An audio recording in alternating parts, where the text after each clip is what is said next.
வணக்கம். வரும் சனிக்கிழமை டிசம்பர் 15th நம்மளோட ஈவினிங் ரெகுலர் ஜோஹோ மீட்டிங் இருக்குது.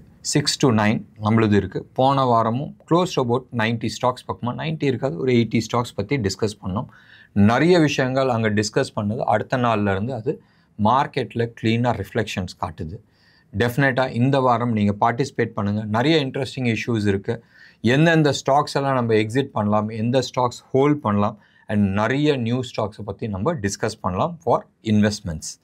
நம்ம as usual we are not into F&O, we are more into swing ட்ரேடில் தான் நம்ம இருக்கிறோம். பண்ண வேண்டியது ரொம்ப சிம்பிள். கீழே டிஸ்கிரிப்ஷனில் இருக்கிற ரேசர் பே லிங்க்கை கிளிக் பண்ணிவிட்டு 236 rupees பே பண்ணுங்கள். பே பண்ணிவிட்டு அந்த ஸ்க்ரீன்ஷாட்டை எங்களோட வாட்ஸ்அப் நம்பருக்கு ஷேர் பண்ணுங்கள். 9444468888க்கு. ஏதாச்சும் சந்தேகம் இருந்தால் அதே நம்பருக்கு கால் பண்ணி பேசலாம். உங்களுக்கு என்னென்ன ஸ்டாக்கில் டவுட்ஸ் இருக்கோ அந்த ஸ்டாக் டீட்டெயில்ஸ் அனுப்புங்க. முடிஞ்ச அளவுக்கு 2 stocks, maximum 3 stocks, right? And முடிஞ்ச அளவுக்கு சனிக்கிழமை சாயந்தரம் 5 மணிக்கு உள்ள அந்த டீட்டெயில்ஸ் அனுப்பிட்டனால் எங்களுக்கு லிஸ்ட் ப்ரிப்பேர் பண்ணுறதுக்கு ஈஸியாக இருக்கும். வாங்க, வரும் சனிக்கிழமை 15ஆம் தேதி சாயந்தரம் 6 to 9 சந்திப்போம். இன்றைக்கி வந்து மார்க்கெட் நெகட்டிவாக க்ளோஸ் ஆச்சு, பட் வித் பாசிட்டிவ் பயாஸ்னு, ரைட்? ஸோ காட்டுற படம் வேறு, நடக்கிற விஷயம் வேறு. இந்த ப்ரோக்ராம் அரவுண்ட் 5:40 பக்கமாக பண்ணுறோம். இன்னும் F&O டேட்டாஸ் வரல. இன்னும் இந்த FII பை லிஸ்ட்டு எவ்வளோ வாங்கியிருக்கிறாங்கன்னு அந்த டேட்டா வரல. பட் சார்ட்ஸை வச்சுட்டு, பேட்டர்ன்ஸை வச்சுட்டு, ஆப்ஷன் டேட்டாஸை வச்சுட்டு நம்ம சில விஷயங்கள் அனாலிசிஸ் பண்ணுறோம். ஸோ முன்னாடி காட்டுறது ஒன்று, பின்னாடி நடக்கிறது ஒன்றுன்றது வேறு விஷயம். இன்றைக்கி எடுத்துக்கிட்டேன்னு சொன்னால் -87 பாயிண்ட்ஸ், ரைட்? அண்ட் தோ நேற்று வந்து மார்க்கெட் வந்து ப்ரீமியமில் இருந்துச்சு, ஓரளவுக்கு ஸ்ட்ராங்காக இருந்துச்சு, ஸ்ட்ரென்த்து காட்டிகிட்டு இருந்துச்சு. ஸ்ட்ராங்காக இருந்துச்சுன்னு சொல்கிறதோட ஸ்ட்ரென்த்து காட்டிகிட்டு இருந்துச்சு. இன்றைக்கி நீங்கள் அட்வான்ஸ் டிக்ளைன் ரேஷியோ எடுத்துக்கிட்டால் மெயின்லி F&O ஸ்டாக்ஸு, அதுதான் வந்து it shows the strength of the மார்க்கெட்டோட என்ன ஸ்ட்ரென்த் இருக்குன்றது அந்த F&O ஸ்டாக்ஸில் காட்டும். ஏன் F&Oவில் வருது? முக்கியமான ஸ்டாக்கு ஹெவி வெயிட்ஸுன்றது எடுத்துக்கலாம். அண்ட் நிறைய பை அண்ட் செல் நடக்கிற ஸ்டாக்ஸு. ஸோ அந்த பை அண்ட் செல் ஸ்டாக்ஸில் எத்தனை முன்னாடி இருக்குது, எத்தனை பின்னாடி இருக்குது, இன்ஃபேக்ட் எத்தனை அட்வான்ஸில் இருக்குது, எத்தனை டிக்ளைனில் இருக்குது பார்த்தால் ஓவரால் மார்க்கெட்டோட பிரெத் கிடைக்கும். அது மாதிரி நம்ம எடுத்துக்கிட்டோன்னு சொன்னால் இன்றைக்கி அட்வான்ஸ் வந்து வெறும் 63 ஸ்டாக்ஸ் தான், அண்ட் டிக்ளைன் வந்து 137 ஸ்டாக்ஸ், மோர் தென் டபுள் வந்து நெகட்டிவ் சைடில் இருந்துச்சு. நேஷ்னல் அலுமினியம் மாதிரி ஸ்டாக்ஸ்லாம் வந்து இன்றைக்கி ஆல்மோஸ்ட் 7% கீழே விழுந்துருந்துச்சு. And most of the stocks, நீங்கள் வந்து பேங்கிங் செக்டர், ஆட்டோ செக்டர் எடுத்துங்க. ஆட்டோ செக்டரில் ஜஸ்ட் ஒரே ஒரு stock Eicher motor, right, 0.01% up. Apollo tyre 0%, Bosch 0%, மீதி எல்லாமே நெகட்டிவ். இதே மாதிரி தான் நீங்கள் வந்து பேங்கிங் செக்டரில் எடுத்திங்கன்னா இண்டஸ்இண்ட் பேங்க்கு which was 1.3% up, ICICI 0.2%, Axis 0, மீதி எல்லாமே negative, with RBL maximum negative. So இதே மாதிரி தான் வந்து இண்டெக்ஸ் சைட்லேயும் வந்து எல்லா இண்டெக்ஸுமே, முக்கியமான இண்டெக்ஸ் எல்லாமே வந்து நெகட்டிவில் இருந்துச்சு. கெமிக்கல் செக்டார்லேயும் ஜஸ்ட் 1 ஸ்டாக் கொரமெண்டலை தவிர மீதி எல்லாமே நெகட்டிவ் தான் இருந்துச்சு. இப்படி தான் வந்து இன்றைக்கி மார்க்கெட் இருந்துச்சு, எக்ஸப்ட் ஃபார் 2 செக்டர்ஸ். ஒன்று வந்து டெக்னாலஜியில் நிறைய ஸ்டாக்ஸ் இதில் இருந்துச்சு. கோஃபோர்ஜ் ஆகட்டும், இல்லை பர்சிஸ்டன்ட் ஆகட்டும், டெக் மஹிந்திரா ஆகட்டும், L&T மைண்ட்ரி ஆகட்டும், இவங்க எல்லாமே வந்து செம்ம பாசிட்டிவில் இருந்தாங்க. அதே மாதிரி இந்த side power sector as such பயங்கர பாசிட்டிவாக இருந்துச்சு. 2 ஸ்டாக், அதானி கிரீன் 7% அப்பு, ரெண்டாவது வந்து அதானி எனர்ஜி சொல்யூஷன், அவங்க வந்து 3.4% அப்பு. அதானி சொன்னோடனே நிறைய விஷயங்கள் மார்க்கெட்டில் நிறைய விஷயங்கள் பேசப்படுது. அதானி வந்து ஃபார் தி ஃபர்ஸ்ட் டைம் என்ன சொல்கிறாங்கன்னா, எனக்கு வந்து US ஃபண்ட் தேவையில்லை, we have our own funds, will be able to ஜென்ரேட்டுன்ற மாதிரி பேசியிருக்கிறாங்க. எதுக்கு தேவையில்லாத நீ போட்டுட்டு நீ வந்து இல்லாத ரூல்ஸ் எல்லாம் பேசுவ, அண்ட் தேவையில்லாத விஷயத்துக்கெலாம் வந்து நிச்சயமாக ஒரு பெரிய அமௌண்ட் வந்து பல லட்சம் கோடி வந்து டவுன் சைடு வரும்போதும் காண்டு இருக்க தானே செய்யும். இப்போ நீங்கள் வந்து எடுத்துக்கிட்டிங்கன்னு சொன்னால் இங்கே ஸ்ரீலங்காவில் வந்து போர்ட் கட்டுறதுக்கு வந்து we don't need US fund, we will arrange for some other சோர்ஸ்ன்ற மாதிரி அவங்க சொல்லியிருக்கிறாங்க. ஸோ இதுதான் வந்து மார்க்கெட்டோட நிலவரம்.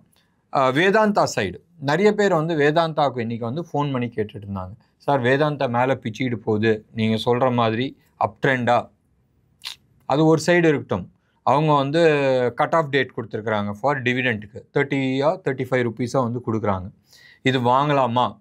எப்படி வேணாலும் பண்ணலாம் சார். நீங்கள் ஆன்லைனில் புக் பண்ணிவிட்டு அந்த ப்ராஃபிட் எடுக்கிறதும் ஒன்று தான். இல்லை டிவிடெண்ட்டாக உங்கள் பேங்க்குக்கு வரட்டும், அந்த டிவிடெண்ட் அமௌண்ட் வந்து ப்ரைஸில் வந்து கட் ஆக போகுது, இல்லை அந்த டிவிடெண்ட் டேட் நீக்கி கட் ஆக போகுது. ஸோ எப்படி வேணாலும் நீங்கள் பண்ணலாம்ன்றது நான் ஆப்ஷன் கொடுத்துருக்கேன். ஒரு காலத்தில் வந்து டிவிடெண்ட்டுக்கு டேக்ஸ் கிடையாது இருந்துச்சு. இப்போ எல்லாம் இருக்கும் போதும் then why worry about it. So it doesn't make big difference. So வேதாந்தாவை பொறுத்த வரைக்கும் it is a break out stock. முந்தா நேற்று நான் வந்து சொல்லியிருந்தேன், அந்த 495 லெவலை தாண்டி நிற்கும் போதும் definitely the stock is very very good. And Vedanta மெயினாக one of the main reasons மேலே ரேலி ஆகிறதுக்கு காரணம் சில்வர் வந்து உங்களுக்கு தெரியும் பயங்கரமான ரேலி போயிட்டுருக்கு. அண்ட் ப்ராபபிள், ரைட், மறுபடியும் யூஸ் பண்ணுற வேர்ட் ஞாபகம் வச்சுங்க, ப்ராபபிள் அந்த $34-35 ப்ரீவியஸ் ஹையை வந்து பிரேக் பண்ணிச்சுன்னு சொன்னால் அப் ட்ரெண்டை வந்து பியூட்டிஃபுல்லாக ஆரம்பிக்கிறதுக்கு சான்சஸ் இருக்குது. நவ் தட் நம்ம சில்வர் பேசுனதுனால கோல்டும் பேசிடலாம்.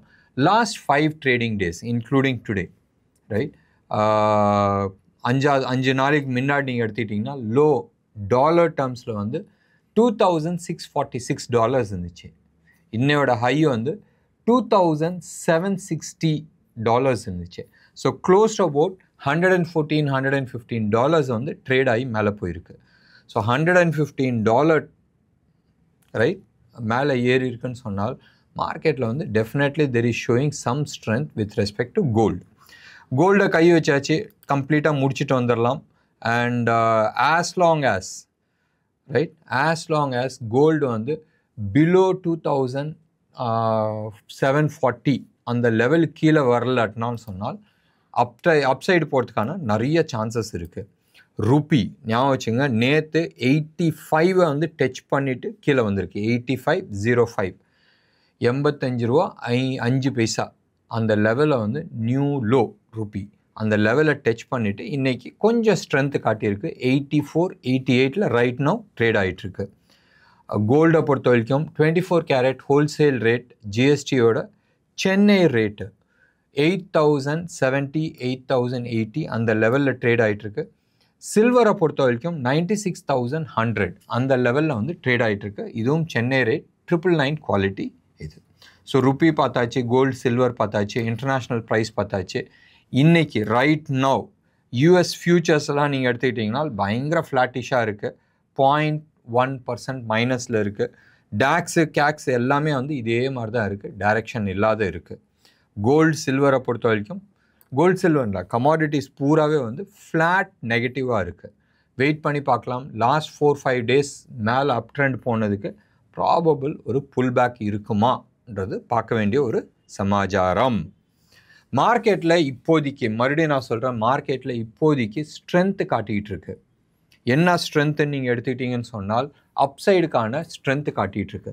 லாஸ்ட் ஒரு 5-6 டேஸாக இருக்கும்போதும் ஒரு டைரக்ஷன் இல்லாத இருக்குன்றதை நம்ம பேசிகிட்டு இருந்தோம். ஆஸ் லாங் ஆஸ் 24,665 ரைட் 650-665 அந்த லெவலுக்கு மேலே இருந்துச்சுன்னா அப் ட்ரெண்ட் சஸ்டெயின் ஆகிறதுக்கான பாசிபிலிட்டிஸ் இருக்குதுன்னு சொன்னேன். இன்றைக்கி நான் சொன்ன லெவல்லேருந்து ஒரு $3 பாயிண்ட்டு 24,647 நிற்கிது. ப்ராபப்ளி இன்னைக்கான லோ என்னவோ அந்த லோவில் வந்து நீங்கள் ஸ்டாப் லாஸ் மெயின்டைன் பண்ணிவிட்டு ஹோல்ட் பண்ணலாம். ஞாபகம் வச்சிங்க, நிறைய ஸ்டாக்ஸ் வந்து அப்சைட் பிரேக் அவுட் ஆகிருக்கு. until unless there is a panic in the market. So மார்க்கெட்டில் வந்து லாஸ்ட் 2-3 டேஸாக வந்து பயங்கர அமைதியாக போயிட்டுருக்கு. ஜோ பைடன் அவர் ஆட்சி விட்டு வெளியில் போகிறதுக்குள்ளே நிறைய விஷயத்த வந்து கை வச்சிக்கிட்டு இருக்காரு. தேவையில்லையான்றது தெரியாது. 4.5 வருஷம் தூங்கிட்டு திடீர்னு முழிச்சு எழுந்திரிச்சு என்னென்னமோ பண்ணிகிட்டு இருக்காங்க. சிரியாவை கம்த்தாச்சு. இப்போ சிரியாவை கம்த்தனால ஈரான் வந்து பிரச்சனை ஆகிட்டுருக்கு.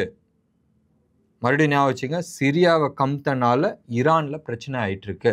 ஸோ அந்த சைடு யுக்ரைனை படம் காட்டிட்டு இந்த சைடு சிரியாவில் கை வச்சது வந்து it was a shock for Russia.